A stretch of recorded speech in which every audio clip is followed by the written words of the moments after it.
नमस्कार। मैं मोहन चंद्र मेलकानी, प्रभारी प्रधानाचार्य खीमराम आर्य राजकीय इंटरमीडिएट कॉलेज पहाड़पानी। मैं मूलतः हिंदी का प्रवक्ता हूँ। साथ में अपने विद्यालय में इंटरमीडिएट में संस्कृत भी पढ़ाता हूँ।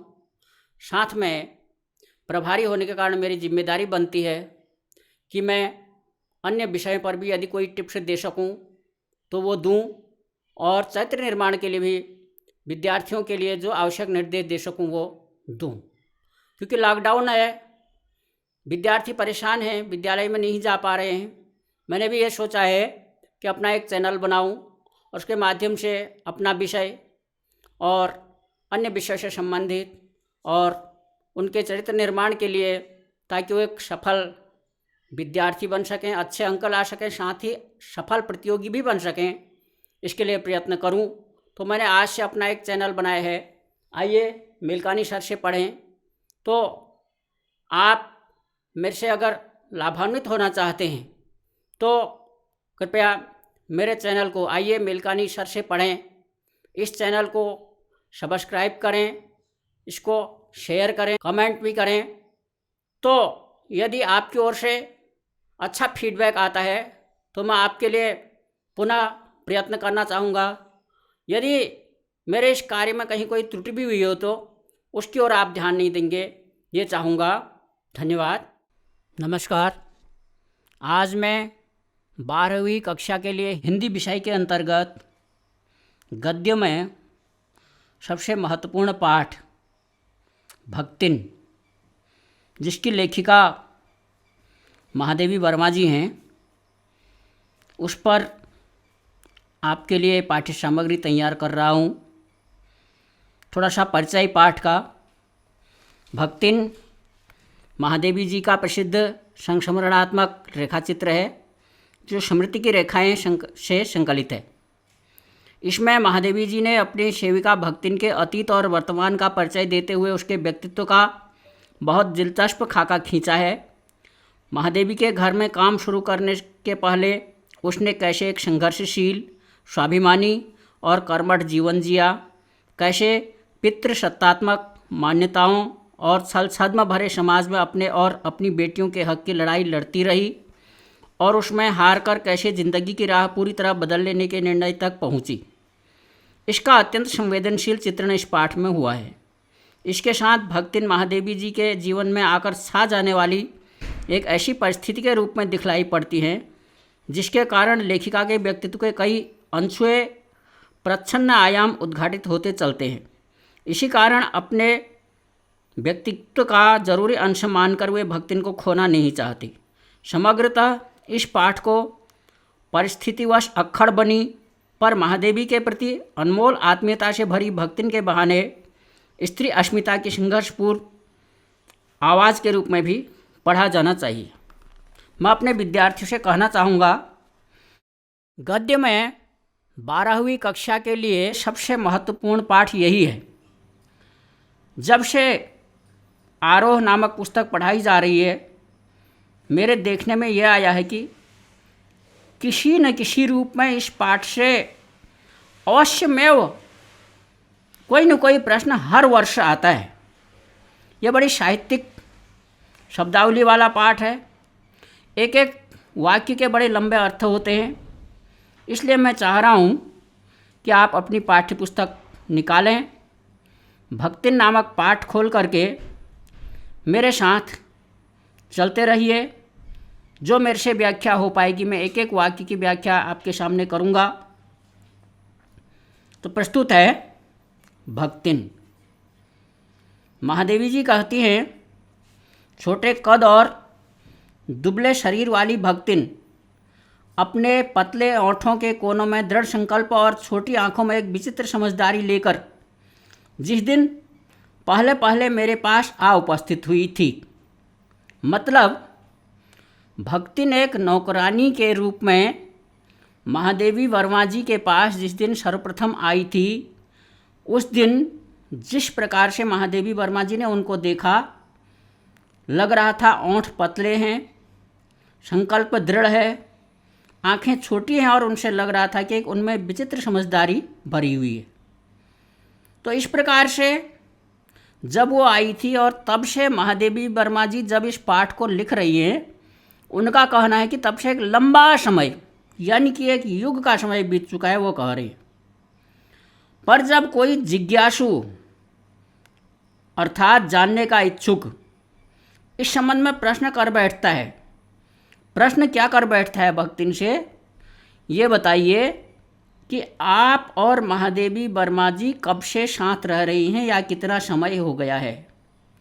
तो तब भक्तिन क्या करती है, पलकों की, अपने आँखों की पलकों की पुतलियों को आधी गिरा करके और चिंतन की मुद्रा में, जैसे वो कुछ सोच रही हों, हिसाब किताब लगा रही हों,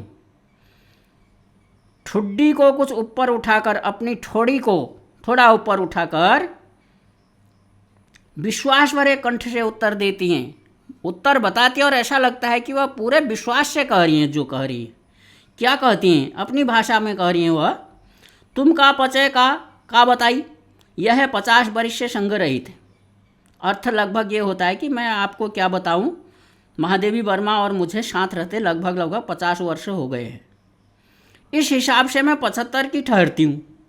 महादेवी वर्मा कहते हैं अगर उनका हिसाब लगाया जाए, क्योंकि तब महादेवी वर्मा जी 25 साल की रही होंगी और वो कह रही हैं 50 साल हमारा साथ हो गया, तो निश्चित तब महादेवी वर्मा जी कहती हैं कि मुझे 75 वर्ष का हो जाना चाहिए भक्तिन के हिसाब से, और वह 100 वर्ष की आयु भी पार कर जाती है, क्योंकि 50 वर्ष वह कहती कि साथ रहती हूँ और लगभग 50 या उससे कुछ अधिक वर्ष की उम्र में भक्तिन उनके पास आई थी। तो इसका अनुमान ये लगता है कि अगर ये हिसाब लगाया जाए तो भक्तिन को 100 से ऊपर वर्ष हो गए होंगे, जबकि भक्तिन को इसका पता नहीं है कि मैं जो कह रही हूँ वह कहाँ तक सही है। पता हो भी, अगर उसे पता भी हो कि मैं कुछ गलत कह जा रही हूँ, तो भी वह नहीं चाहती कि इससे वर्ष कम किए जाए, क्योंकि भक्तिन महादेवी वर्मा जी के साथ रहे समय को बड़ा महत्वपूर्ण समझती हैं। वह उस समय से एक रत्ती थोड़ा सा भी समय कम नहीं करना चाहेगी। मुझे तो विश्वास होता जा रहा है, महादेवी वर्मा जी कह रही हैं कि कुछ वर्ष और बीत जाने पर, यानी कि अगर 2-4 साल भी और बीत गए और फिर किसी ने पूछा कि आपका और महादेवी वर्मा जी का साथ कितने समय का हो गया है, तो वह कहीं ये कहेंगी कि 100 साल हो गए। जैसे अभी उनने 50 कहा था, 2-4 या 5-7 साल वर्ष बाद भी वह कह सकती हैं कि अब 100 साल हम साथ गए। और अगर हम इस हिसाब से चलें तो फिर महादेवी वर्मा की उम्र 150 के हो जाएगी, जो असंभव है। तो ये महादेवी वर्मा जी कह रही हैं कि भक्तिन जो कह रही हैं वह यह हिसाब लगा करके नहीं कह रही कि उम्र वास्तव में कितने वर्ष वह रह चुकी हैं महादेवी वर्मा जी के साथ। दूसरे पैरा में आइए, महादेवी वर्मा जी कहती हैं कि सेवक धर्म में हनुमान जी से स्पर्धा करने वाली भक्तिन किसी अंजना की पुत्री न होकर एक अनामधन्या गोपालिका की कन्या है। हमारे हिंदू धर्म में यदि सबसे बड़ा सेवक कौन है कहा जाए तो हनुमान जी का नाम सर्वप्रथम आता है। महादेवी वर्मा जी भी कह रही हैं कि भक्तिन भी हनुमान के ही बराबर सेविका थी। अंतर इतना है कि हनुमान जी अंजना के पुत्र थे और ये उनकी पुत्री न होकर एक गोपालिका की, अर्थात गायों को पालना जिसका व्यवसाय हो, उस महिला की कन्या थी। अनामधन्या का है, मतलब ये है कि उस महिला का नाम पता नहीं है। क्या नाम था ये जानकारी में न भक्तिन को मालूम है, नहीं महादेवी वर्मा जी। और उन्होंने अपना असली नाम बताया भक्तिन ने, लक्ष्मीन। और लक्ष्मीन शुद्ध रूप में लक्ष्मी होता है। लक्ष्मी क्या होता है ये आप लोग जानते हैं, पर महादेवी वर्मा जी कहती हैं जैसे मेरे नाम की विशालता मेरे लिए दुर्वा है, महादेवी वर्मा जी का नाम महादेवी, देवी ही बहुत बड़ी होती है, उसमें महा अगर लगा दिया जाए तो फिर वह बहुत बड़ा अर्थ देती है।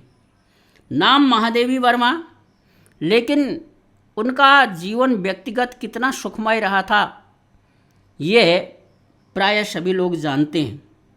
तो कुछ ऐसा लगता है कि आँख के अंधे नाम नैन सुख। महादेवी वर्मा जी का नाम भी गुण के विपरीत पड़ा है।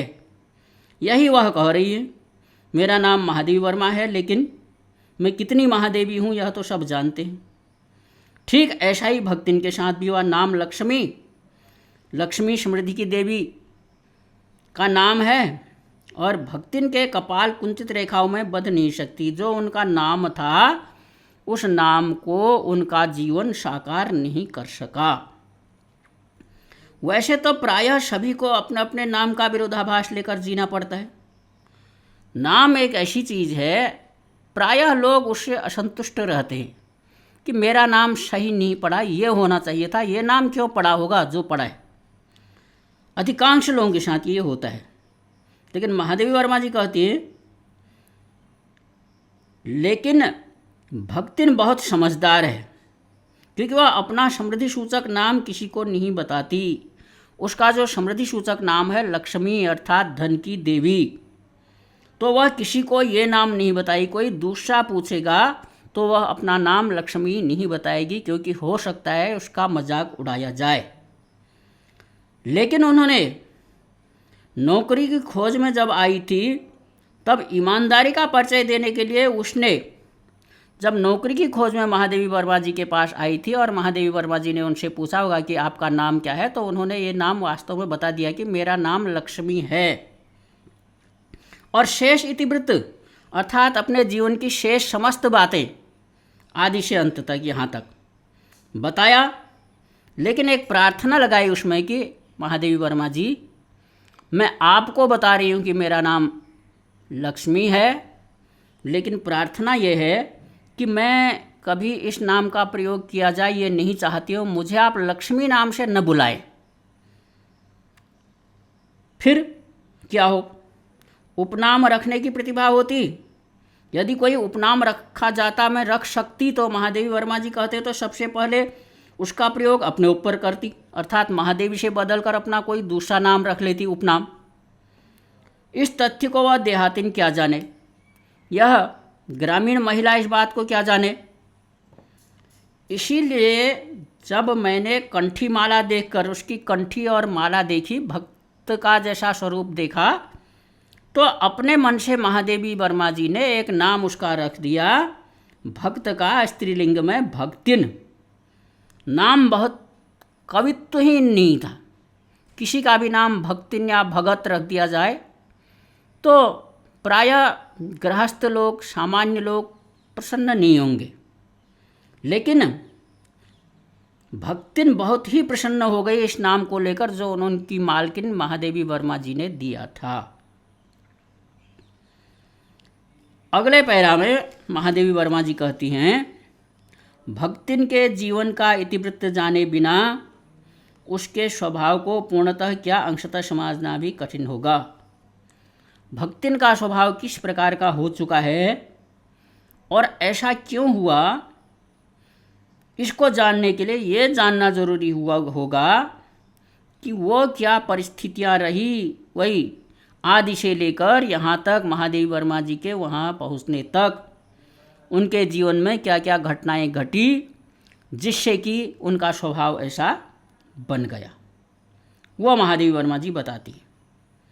उनका परिचय है, वह ऐतिहासिक झूसी गांव में, प्रयाग इलाहाबाद के पास एक जो इतिहास प्रसिद्ध गांव है झूसी जिसका नाम है, वहाँ पर एक सुरमा अर्थात पहलवान की एकलौती बेटी थी, अर्थात एकमात्र संतान थी, बेटी थी। और विमाता की किंवदंती बन जाने वाली ममता की छाया में पली। उनकी माता की मृत्यु हो चुकी थी।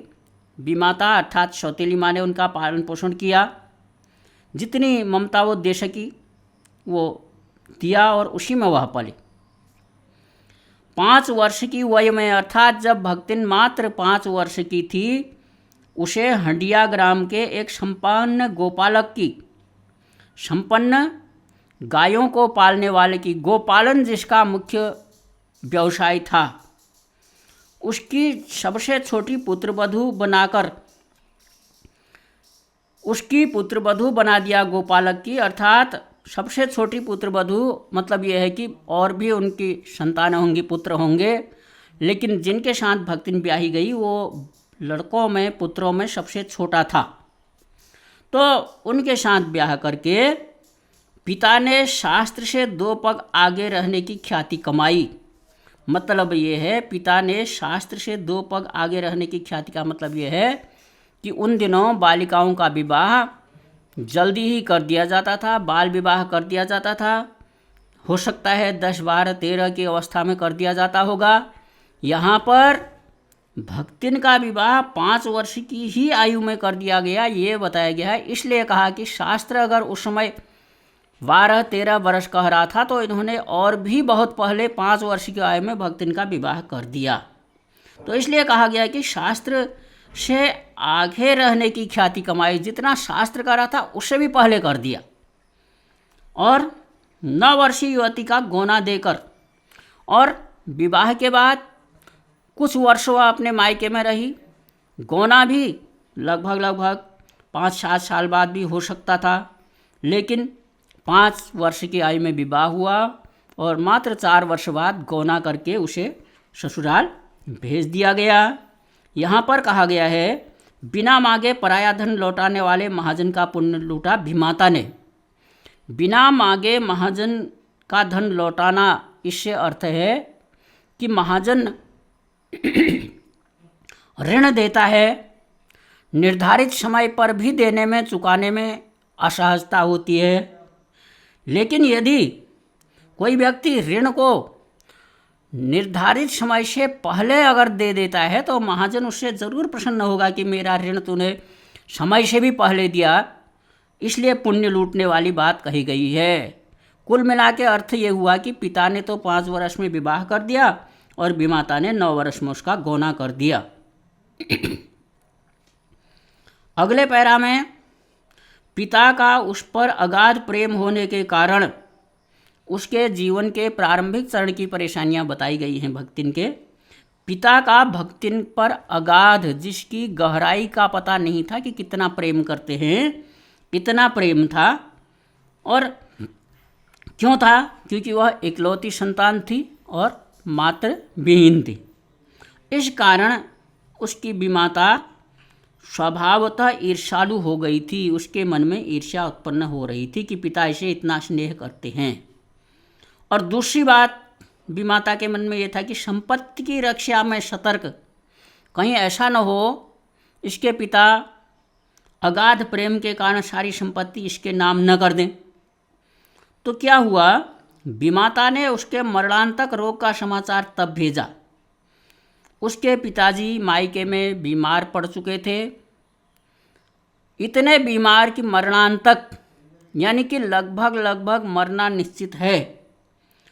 तब यह समाचार भेजा भक्तिन के पास ससुराल में कि तुम्हारे पिताजी बीमार हैं, आकर के देख जाओ।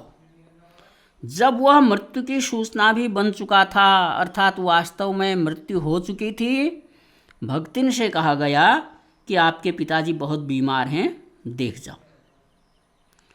उधर ससुराल में सास को भी पता चल गया था कि इसके पिताजी की मृत्यु हो चुकी है। लेकिन अगर सीधे सीधे भक्तिन से कह दिया जाए, अपनी बहू से कह दिया जाए कि आपके पिताजी का देहांत तो हो चुका है, तो रोटना पीटना करेगी और ससुराल में अच्छा नहीं लगेगा। इसलिए भक्तिन की सास ने भी कुछ ऐसा नहीं बताया कि क्या हो चुका है। केवल इतना कहा कि अरे बहू, बहुत दिन से तुम अपने मायके नहीं गई, नहर नहीं गई, सो जाकर देखा है। अब छोटी उम्र की बहू को क्या चाहिए, सास उसे कह दे कि मायके जाओ तो वह कितना प्रसन्न होगी। यही कहा सास ने और पहना ओढ़ा करके बिल्कुल अच्छी तरह से तैयार करके जैसे मायके जा रही हो उसे विदा कर दिया, यानी कि मायके के लिए भेज दिया। वास्तविकता नहीं बताई। इस अप्रत्याशित अनुग्रह ने अब सास से भक्तिन को ऐसी आशा नहीं थी कि इतना प्रेम से वो मुझे मायके भेज देंगी। तो अचानक इस प्रकार के प्रेम से उसके पैरों में पंख लग गए। कहने का मतलब ये है वो इतना तेज दौड़ जाना चाहती थी जैसे उड़ जाए।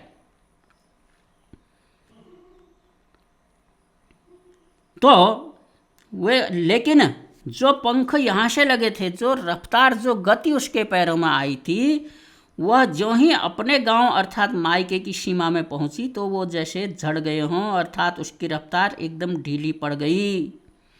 क्योंकि जो देखता उसके साथ कुछ इस प्रकार की बात करता या इस प्रकार के संकेत करता कि अब भक्तिन को संदेह होने लगा था कि सास ने मुझे क्यों भेजा। क्योंकि कोई कह रहा है हाय लक्ष्मण अब आई, हाय शब्द में लग रहा था कि कुछ न कुछ गलत हुआ है। कोई और कह रहा था अरे भक्तिन को पहले नहीं बताया गया होगा। तो ऐसे जैसे बड़े सहानुभूति व्यक्त कर रहे हो ऐसे शब्द उसे सुनाई देने लगे। जब कई लोगों के द्वारा बदल बदल करके ऐसे शब्द सुनाई दिए, साफ कोई कुछ नहीं कह रहा था, तो इन्हीं को कहा गया है अस्पष्ट पुनरावृत्तियाँ और स्पष्ट सहानुभूति। सामने उसके सिर पर हाथ रखते थे, हाय भक्ति तू अब आ रही है। तो तब उसे लगा कि कुछ न कुछ गलत हुआ है। तो जैसे जैसे वह अब धीरे धीरे अपने मायके की देहरी तक गई तो वहाँ देखा वहाँ पिता का कोई शेष चिन्ह ही नहीं था, क्योंकि पिता का तो अंतिम संस्कार भी हो चुका था और न विमाता के व्यवहार में शिष्टाचार का लेश था। चलिए कोई बात नहीं, पिताजी की मृत्यु हो चुकी थी, विमाता यह कह देती कोई बात नहीं पुत्री, तुम्हारे पिताजी बीमार थे, उनकी मृत्यु हो चुकी है, हम तुम्हें समय पर नहीं बुला सके, मैं हूँ तुम्हारी माता हूँ, दुख मत करो। तो थोड़ा बहुत उसका जो दुख दर्द था वह कम हो जाता। लेकिन विमाता ने इस प्रकार का कोई शिष्टाचार या कोई व्यवहार नहीं दिखाया। तो क्या था, एक और पिता की मृत्यु से दुख से भक्तिन ढीली पड़ चुकी थी और दूसरा उसके मन में अपमान था कि मेरा इतना अपमान क्यों किया गया, मुझे समय पर क्यों नहीं बताया गया और एक प्रेम का सहानुभूति का शब्द क्यों नहीं बोला गया। तो उस घर में पानी पिए बिना बिल्कुल नहीं रुकी मायके में, उल्टे पैरों ससुराल लौट पड़ी। जैसे ही आई थी वैसे ही ससुराल को लौट पड़ी।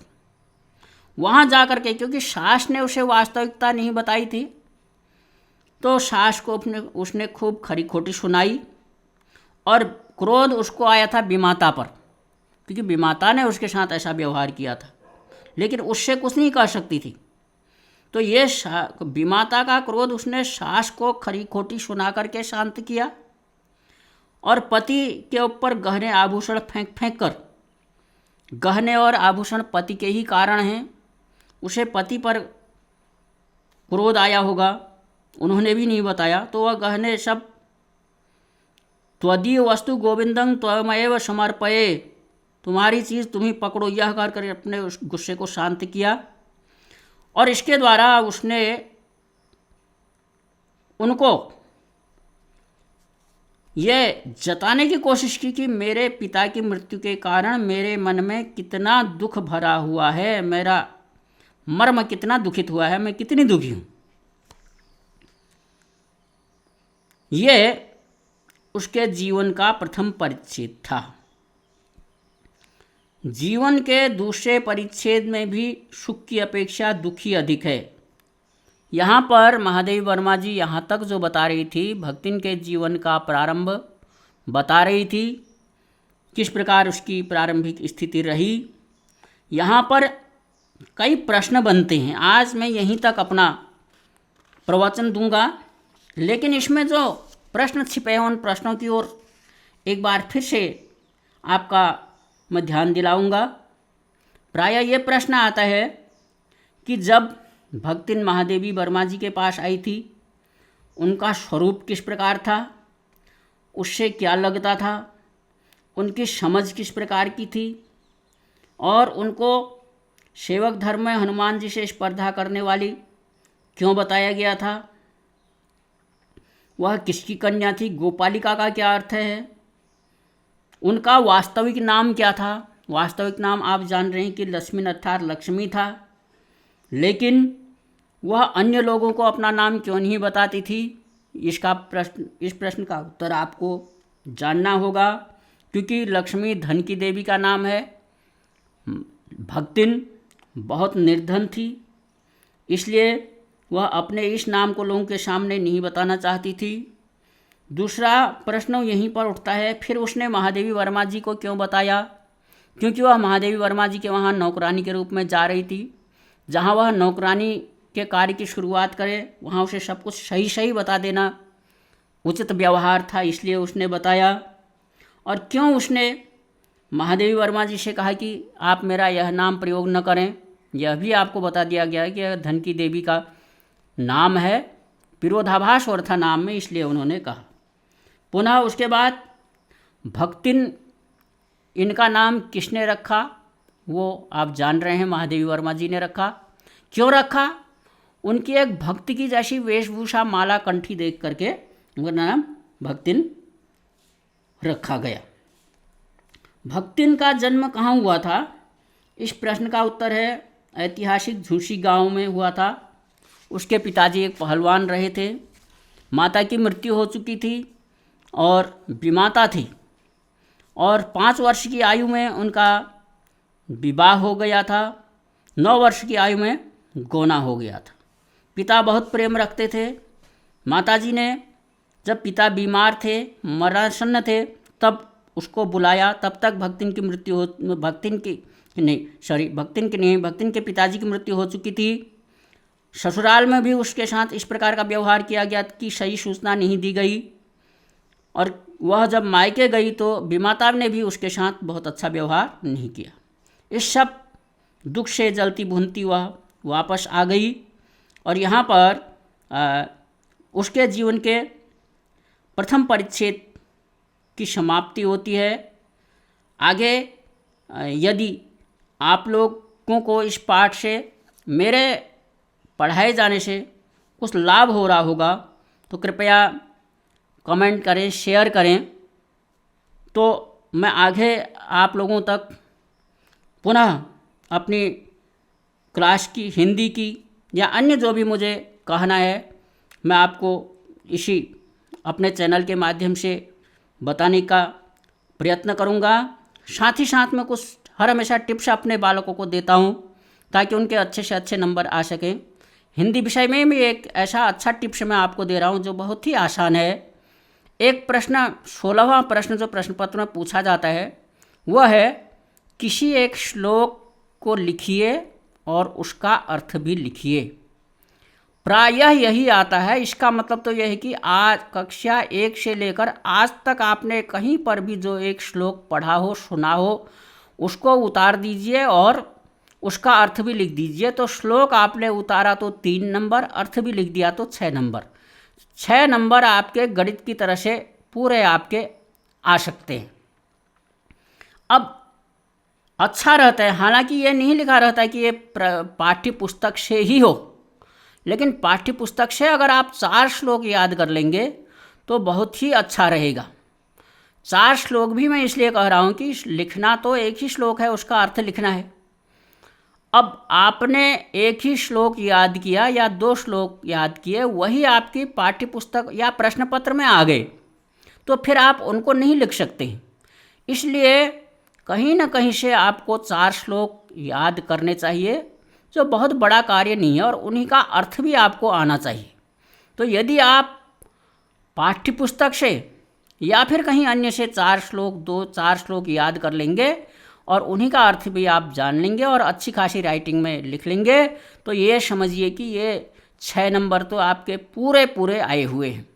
शेष भी मैं अगले अपने पाठों में, अपने अगले जब आपके लिए कुछ सामग्री तैयार करूँगा उस समय मैं पुनः आपको इस प्रकार के टिप्स दूंगा कि जिससे आपके अच्छे से अच्छे नंबर आ सकें। यदि लाभान्वित हो रहे हों तो अवश्य मुझे फॉलो करें। धन्यवाद।